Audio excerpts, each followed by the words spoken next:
Okay, hi Addie. Today we are going to do lesson number 44, and it's on page 176 of your book. We are going to talk about addition, so adding rational expressions. Yay, adding fractions. And we're going to start out with equal denominators, just a review of that, and then we're going to hit unequal denominators. What do we do when those algebra expressions have unequal denominators? We're definitely going to have to find a common denominator there, I'm predicting. All right, let's start out with this because check it out. This is hilarious. It was only a minor earthquake, but the Etch-a-Sketch gallery was ruined. What do you think they had on the Etch-a-Sketches? I picture sort of like pictures of Mona Lisa and like, I don't know, like really awesome art. And all the sketches. That's hilarious. Oh my heck. Have you ever tried to draw on one of those things? It's super hard. All right, let's jump in. Let's talk about adding expressions with equal denominators. So just a quick review. Let's look at these fractions. You've got 1 over 11 here and 2 over 11 here. These have denominators that are already the same. So this is the classic and the easiest way to do these types of problems. When you have equal denominators, all you have to do is add the numerators and keep the denominator the same. So this would be 1 plus 2 as the numerator. But you can simplify. As you know, 1 plus 2 is 3. So the answer is 3 over 11. So when you add these things together, 1 over 11 plus 2 over 11, you get the answer 3 over 11. Okay, that is the easiest. We expect you to know that already. If we were to express this as a rule, because as you know, let's face it, without rules, there's chaos. Yeah, he's right. A rule's a rule. So we need a rule for that.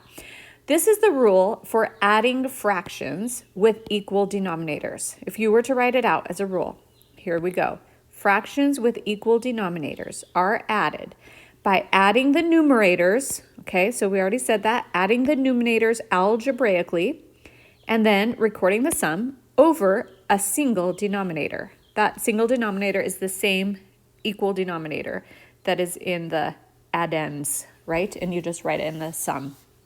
Okay, so I'm going to show you another demonstration. Did you know if you were to say demonstration in sign language, it looks like this? Try it. Let's see if you can do it. Okay, one more time, let's see it. Nice. All right, learn something new, and it doesn't even have to be math. Okay, here we go.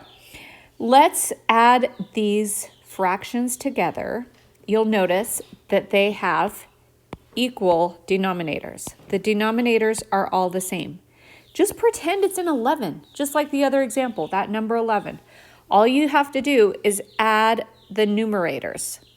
Add these together and then keep the denominator the same, because a rule is a rule. We're going to do it the same way we did the fractions over 11.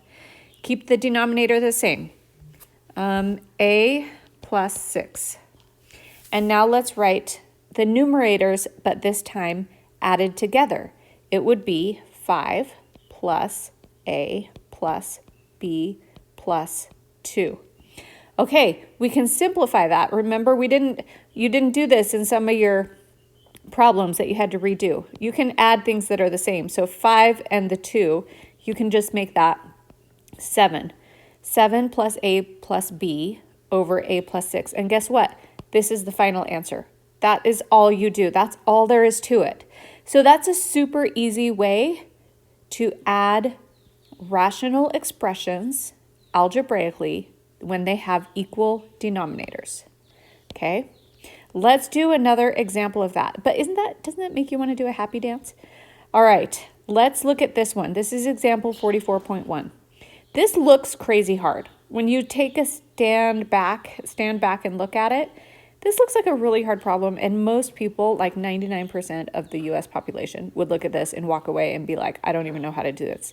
But not you, because you are smart, and you are going to say, oh, this is super easy. Look at those denominators.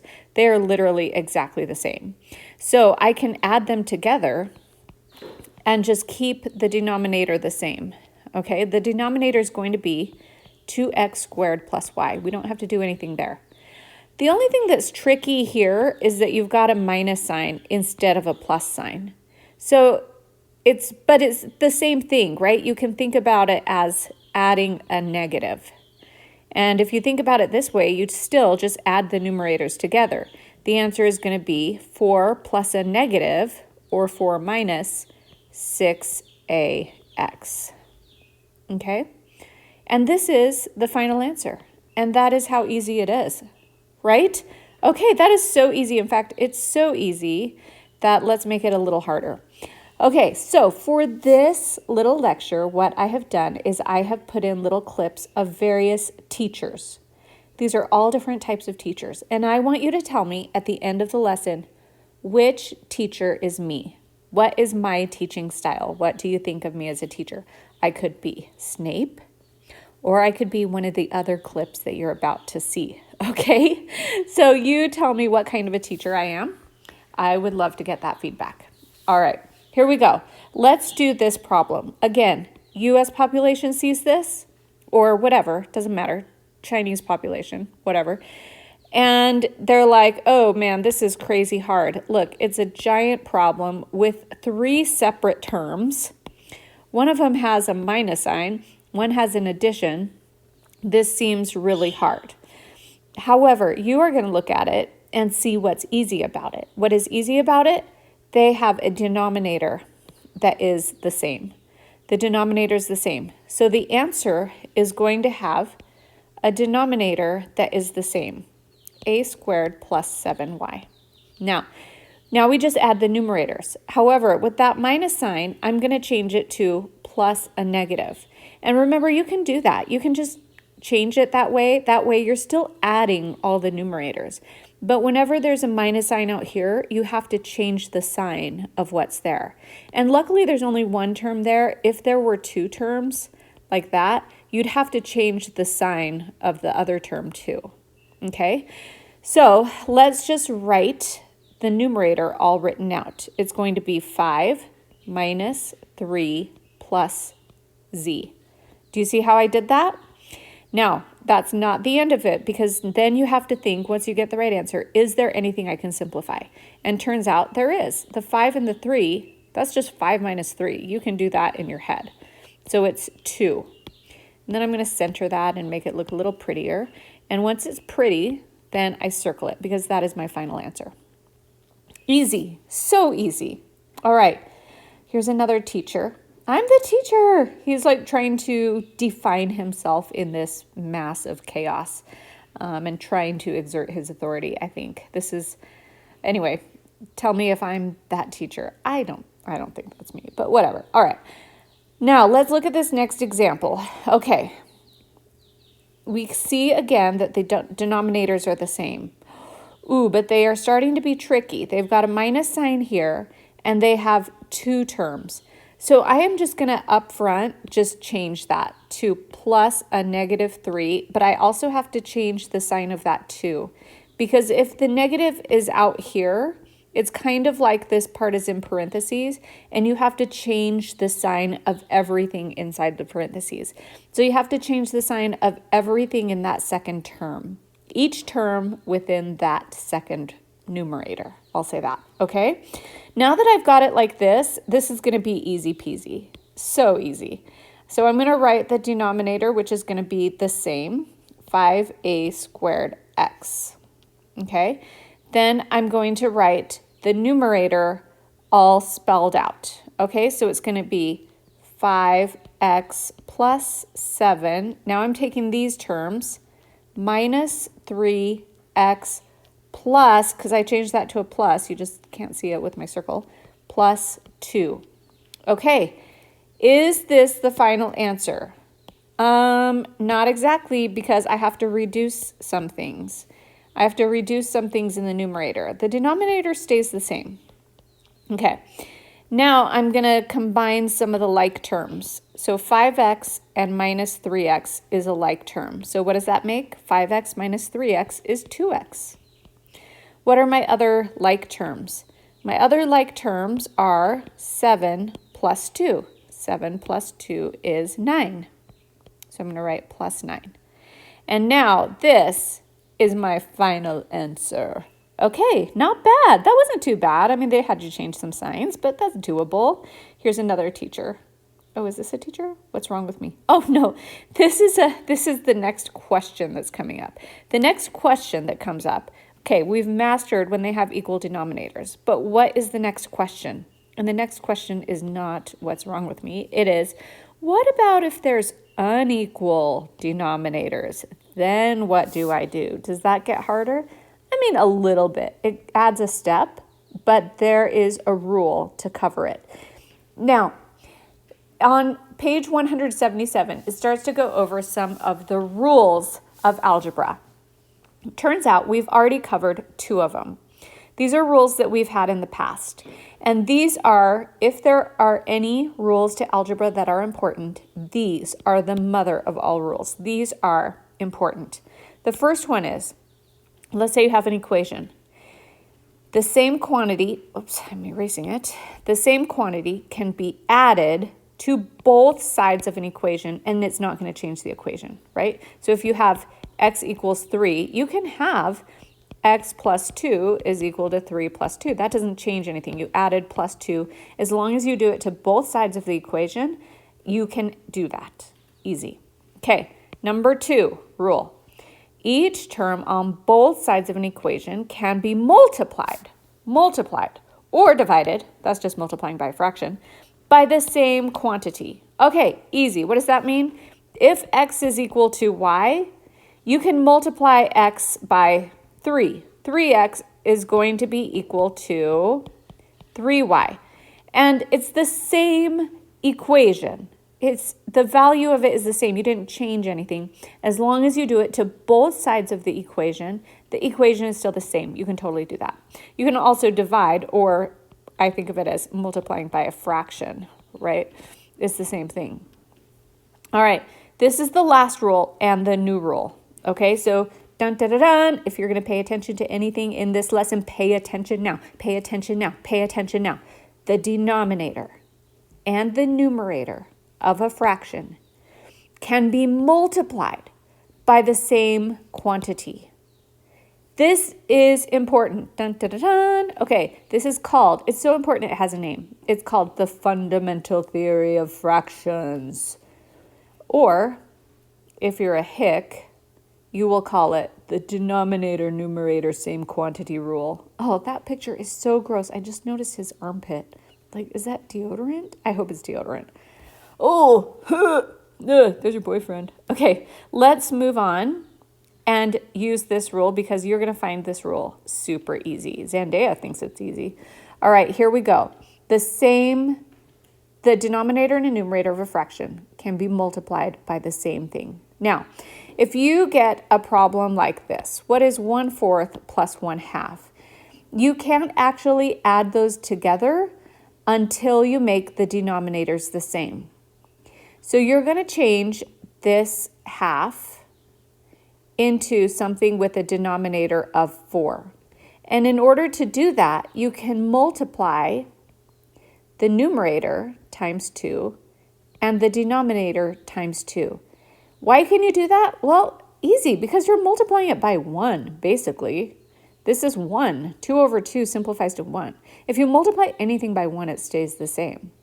But then when you do that, you turn that 1/2 into what? The denominator is going to be 4, because 2 times 2 is 4. The numerator is going to be 2, because 1 times 2 is 2. And so all I did was I multiplied that initial fraction, 1/2, by 2, the top and the bottom.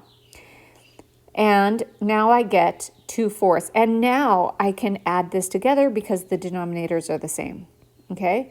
1/2 plus 2/4 is going to be something over 4 because the denominator stays the same. The top, you just add 1 plus 2. But of course, you can simplify that to 3/4. This is important. This is used in cooking. If you want to add 1/4 cup to 1/2 cup, how much do you really need to add? You just add 3/4 of a cup. If you get it wrong, your brownies won't turn out. This is almost as horrible as someone not landing on the moon, right? Oh my heck, you got to get those fractions right. You got to make those brownies good. Let's do another example. All right, this is the teacher that I think I'm like. right? I mean, that's basically me. It's basically a picture of me. Okay, let's do example 44.4. We are going to add these two things together. How in the heck do we do that? The denominators aren't even the same at all. They're not even both numbers, but it's easy. We use the Hick form, denominator, numerator, same quantity rule. And we're going to change these into something that has a common denominator. Let me get myself a little more room.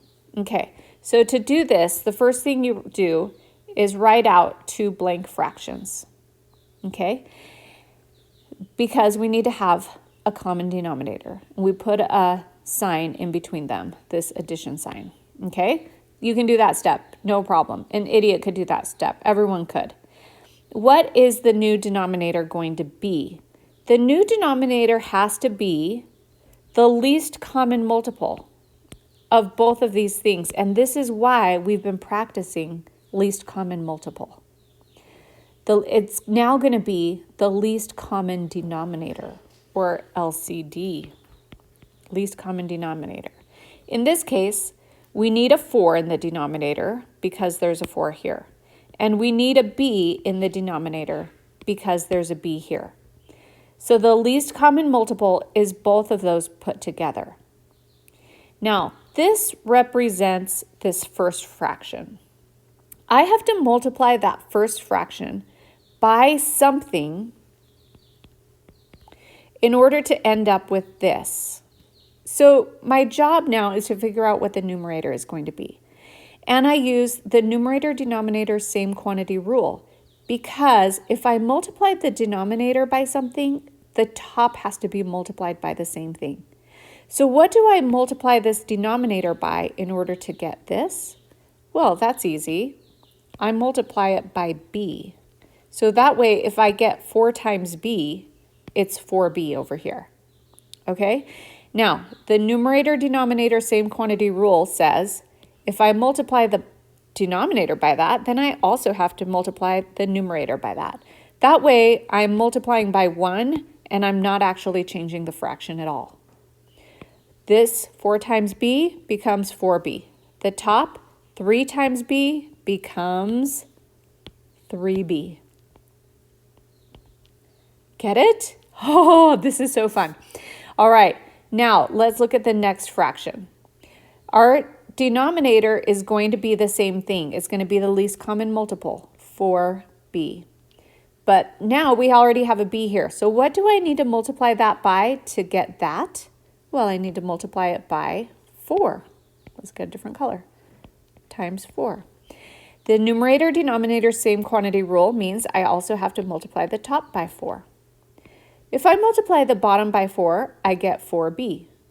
If I multiply the top by 4, I get 2 times 4, which is 8. Okay, so now I have a new problem, but it's the exact same problem as what they gave me. The value is the same. I didn't change anything. Now I'm adding two fractions with the same denominator, and this becomes super easy. The answer is going to have a denominator of 4b. What's the numerator going to be? It's going to be 3b plus 8. So I just write 3b plus 8. And guess what? I'm done. This is it. That is my final answer. Are you kidding me? We did it. Okay, this is so fun. This is so fun. All right, here's another teacher. It's the weekend. I don't know you. You do not exist. Okay. Anyway, let's do example 44.5. Of course, they're going to make it a little trickier for us because they gave us 3 separate fractions to add together. All right, and all of these fractions have denominators that are different. So what is the new denominator going to be? And they all have to be the same. If it all has to be the same, it has to have each of these things in it. And that is the LCM, which we practiced doing last time. So there's going to be a 2 in the denominator, there's going to be a b, and there's going to be a c. And no matter what, all the denominators are going to be the same. Okay? We're just changing this into a problem we can do. Now I have to get this denominator to get to this one. What do I have to multiply by? Everything that's not there, right? So I have to multiply it by 2c. Then I just multiply the top by 2c because it has to be the same. Okay, let's look at the second fraction. I already have a c. How do I get to there? I need the 2 and the b. So let's multiply the bottom by 2b. Now we have to multiply the top by 2b. Okay, I'm just going to leave it like that for now. Let's look at the third fraction. How do I get from a 2 to a 2bc? Easy, easy, easy. I have to multiply the top by bc and the numerator by bc. Okay, notice that I'm multiplying each fraction by the same thing. This would simplify to 1, so I'm not changing any fractions. Now, the denominators are all going to be the same now, 2bc, 2bc. So I don't need to do anything with the denominators. They stay the same. But the tops, I need to multiply this out. So let's start over here at the left, 2 times c times 4. Well, I can just do 2 times 4 in my head. So it's 8c. Let's change it back to red. Okay, so 8c. Okay, let's do the second fraction. What's the top going to be? 2 times b times 1, which is just 2b, or not 2b. Okay, let's do the last fraction. What's the top going to be? 1 times b times c. So it's just going to be bc. All right, now I've got a problem that's easy. I'm adding 3 fractions, but they have the same denominator. Okay, now that I have the same denominator, I know that this is going to be part of my answer. And then I know that I can just add all the numerators. Luckily, these are all plus signs here, so I don't need to change any signs. So it's going to be 8c plus 2b plus bc. Need to make that a little longer and center this so it looks pretty. And that is my beautiful new fraction. Can I simplify anything in the top? No, I can't. None of those are like terms. So that's the final answer. That's it. That is the final answer. Oh, that was awesome. Okay. Oh, I used the same GIF. Maybe I like that one for some reason. I don't know. All right, let's do example 44.6. Here's another one. Don't be confused because there's an X on the top and an X on the bottom. That's probably not going to cancel or do anything. You're probably just going to leave them there. But let's take a look. We're adding 3 fractions. First, I take a bird's eye view of every problem. What am I doing?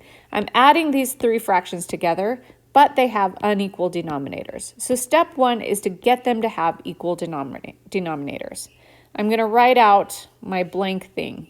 I'm going to have 3 fractions added, but I'm going to make them have equal denominators. What should the new denominator be?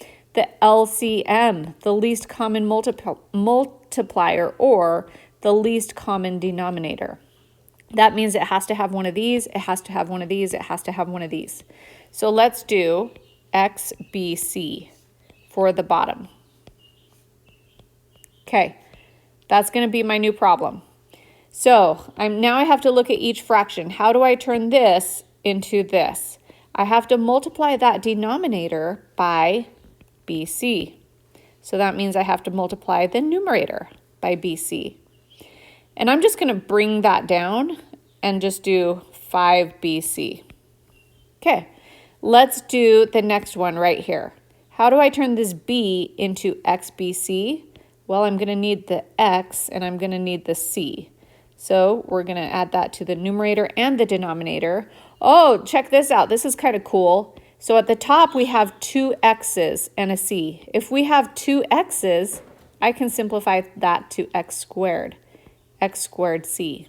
Do you see how this turned into this? There's 2 X's, so you can just simplify it. Sweet. Let's look at this third fraction. How do I turn this into this? That C needs an X and a B friend, right? So they need an X and a B friend. And that means they need an X and a B friend on top because they've got to be the same. So the denominator turns into XBC. The numerator turns into AXB. All right, so if this were your new problem, then this is an easy one. So easy because the bottom is just going to be xbc. The top is going to be 5bc plus x squared c plus axb. And my OCD is major kicking in because I've got to center that. Maybe make this a little longer. Okay.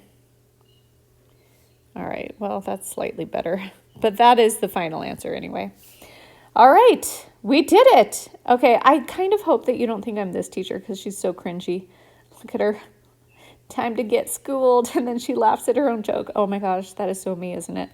Oh, I'm so cringy. That's okay. I'll own it. Let's do example 44.7.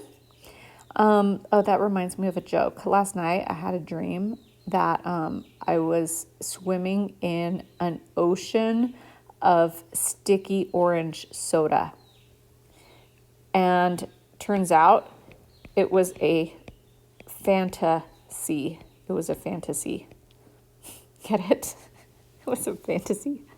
Okay. All right. I'm a little cringy. All right. Let's do example 44.7. We are going to add these fractions together. But wait, this one's not a fraction. And there's a negative sign here. Oh, they are getting tricky. But you know what? Even if it's not a fraction, everything's a fraction. Everything is a fraction. Bam. Do you see how I did that? Now I've got 3 fractions that I'm going to add together. It's the same as everything else. Don't even worry about it. In fact, if you want to go ahead and just change this sign right now, you can do that. You can do that, baby. Alrighty. Let's get a common denominator. Oh, this is also interesting because the common denominator has to be the least common multiple or the least common denominator. Remember, if you had more than one c, it would be this times this times this, and you have to use the one with the most. So in this situation, that's what we're doing. The one with the most is c3 or c cubed. So we need 3 c's for our common denominator. Let's make this happen. All right. We're going to do this. We're going to do this.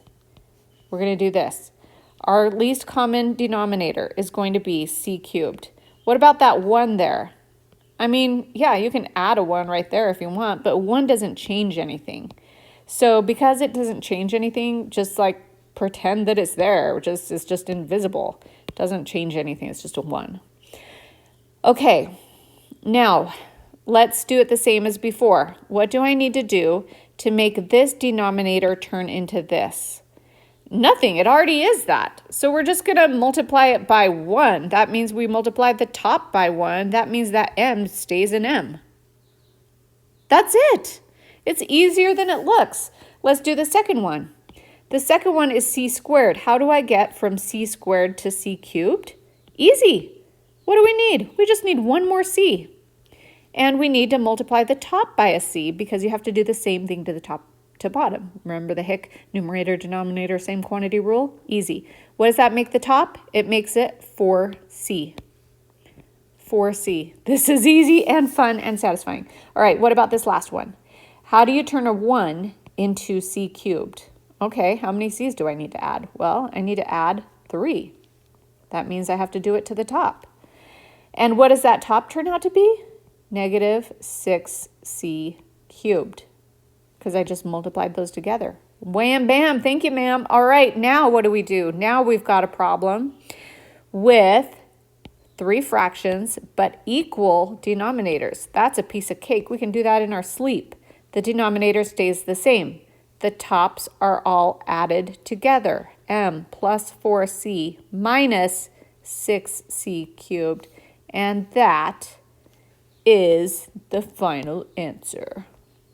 And that's easy because we got this. We got this in the bag.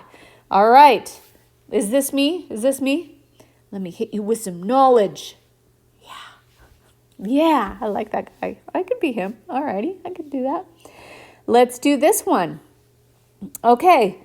Again, we are adding 3 fractions together. Okay, if you're asleep, wake up, wake up, wake up. Because what do we do here? The 2 of these are numbers. So what's going to be the least common multiple? It's going to be the bigger of the numbers, right? Because 2 does go into 4 twice. So this is kind of like 2 times 2. So we need both 2's in our least common multiple. So we're going to put the 4 there, and that'll cover us. What about this negative sign? Don't let that screw you up, okay? So let's start by writing. Now, you could make this just a minus sign. You could do that and just leave this sign the same. You could do that. Maybe we'll do it like that this time, and I'll show you the difference. All right, so what's going to be our new denominator? It has to have a 4, so it's going to be a 4. It also has to have a b because of this b right here. So it's going to be 4b. 4b. Does everything go into 4, does that seem to make sense as the least common multiple? Text me if it doesn't. All right, so what do we need to do to turn this into 4b? We need to multiply by b and multiply the top by b. So the top is going to be pb. Okay, I guess it could be a lowercase p. In the book, it's a lowercase b, but whatever, it doesn't matter. All right, what about this one? How do we get from 2 to 4b? Well, we're going to have to multiply that by 2b because 2 times 2b is 4b. That means we have to multiply the top by 2b. So that means it's going to be 2ab. I just like to write it in alphabetical orders, like with the numbers first. That's just my OCD. Okay, the third one, c over b. How do we get from b to 4b? Oh, easy. We got to multiply that by 4. That means we have to multiply the top by 4. And that means the top is going to be 4c. Now we've got a piece of cake problem because everything goes over 4b. How do we write the top? We do pb minus, because of that minus. If there were more than one term, I would have to change the sign on every term, but there's only one, so I'm going to do minus 2ab plus 4c. And this is the final answer, but I double check in my head to make sure nothing can be simplified further, but it can't. I can't combine any more like terms. This is it. This is it. All right, here's another teacher. Oh man, this teacher's sleeping on the job. Oh, this teacher's tired. Oh, I don't think that's me. Okay, let's do example 44.9. Oh, this looks tricky. Oh, 99% of your friends are going to be walking away from a problem like this, but you're going to be like, yes, I can do this. This is easy peasy piece of cake. All I do is I write my fraction signs because we're adding 3 fractions. Then I find the least common denominator. What is the least common denominator going to be when you've got a 1, a 4, and a 3? Yeah, you have to find the least common multiple of 4 and 3. So what's that going to be? 12, right? 12. 4 goes into 12. 3 also goes into 12. Obviously, 1 goes into 12, right? So you've got to have a 12 in there. We need a 12 in there. What else do we need in there? We need some C's, don't we? We've got 2 C's here. We've got 3 C's here. We've got 4 C's here. We need the one with the most. All the C's have to be included. Don't leave anyone out. C to the 4th. Okay, now we've got our common denominator. Bam. How do we turn this into this? You've got 2 C's here. You're going to need 2 more C's. You're going to need 2 more C's. So let's do a C squared. You're also going to need a number, and that number is going to be 12. So now check in your head. If you multiply this out, you get 12c to the 4th. So that's the same. Easy. Now I just have to make sure to multiply the top by 12c squared. And that's going to be, for an answer, 12ac squared for the top. All right, easy peasy. Let's look at this next part. How do I turn 4c cubed into that? Well, to change a 4 into a 12, I have to multiply it by 3. To change a C3 into a C4, I have to add another C. Let's put it there.